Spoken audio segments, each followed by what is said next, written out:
पुरानी हवेली का रहस्य। उत्तर प्रदेश के एक छोटे से गांव कालीबाड़ी में दिवाली की तैयारियां चल रही थी।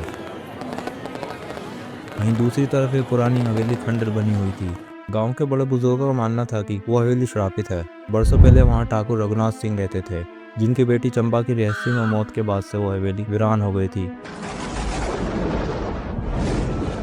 उसी समय शहर से आए 3 दोस्त अजय, विक्रम, सुनीता, जो एडवेंचर के शौकीन थे, गांव घूमने आए थे। जब उन्हें हवेली के बारे में पता चला तो विक्रम ने अपने दोस्तों को चुनौती दी कि अगर दम है तो आज रात हवेली के अंदर चलो। अजय और सुनीता पहले हिचकिचाए पर फिर मुस्कुराते हुए मान जाते हैं। फिर उन्होंने तय किया कि रात के 12 बजे वो हवेली में जाएंगे। रात 12 बजे तीनों के हाथों में टॉर्च थी और दिल में डर छुपा था। जैसे ही वो हवेली के गेट पर पहुंचे, तेज हवाएं चलने लगी, बिजली कड़कने लगी।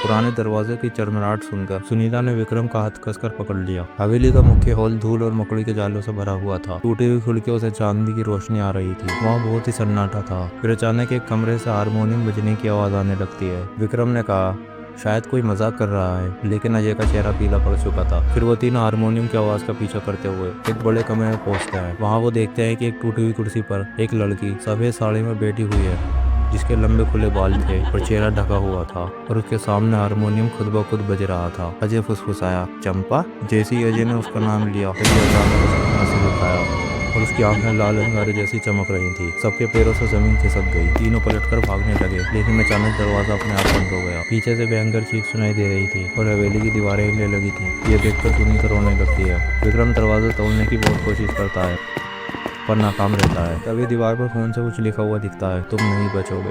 ये देखकर तीनों बहुत डर जाते हैं। अचानक एक बूढ़ी औरत सामने प्रकट होती है। वो गांव की पुरानी दाई माँ थी। उसकी आत्मा हवेली से बंधी हुई थी। उसने कर्राती आवाज में कहा, चंपा की आत्मा मुक्ति चाहती है। उसे धोखा मिला था। ठाकुर ने उसकी जबरदस्ती शादी तय कर दी थी, जिससे वो नफरत करती थी। चंपा ने खुदकुशी नहीं की थी, उसे मारा गया था। अगर चंपा को सच बताया जाए और माफी मांगी जाए तो उसकी आत्मा शांत हो सकती है।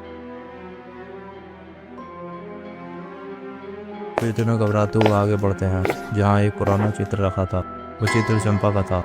अजय ने कांपती आवाज में कहा, हमें माफ कर दो, हम सच्चाई को जागर करेंगे, तुम्हें न्याय मिलेगा। हवेली कांपने लगती है। चीखों की गूंज हर कोने से आने लगती है। तभी चित्र से अचानक रोशनी निकलती है और तभी सफेद रोशनी में चंपा की आत्मा प्रकट होती है। अब उसकी आंखों में शांति थी। उसने धीरे धीरे मुस्कुराते हुए हवेली छोड़ दी। फिर दरवाजे अपने आप खुल जाते हैं और तीनों किसी तरह बाहर निकलते हैं। पीछे मुड़कर देखते हैं तो हवेली अब और भी शांत लग रही थी, जैसे उसमें कोई जान ही ना बची हो।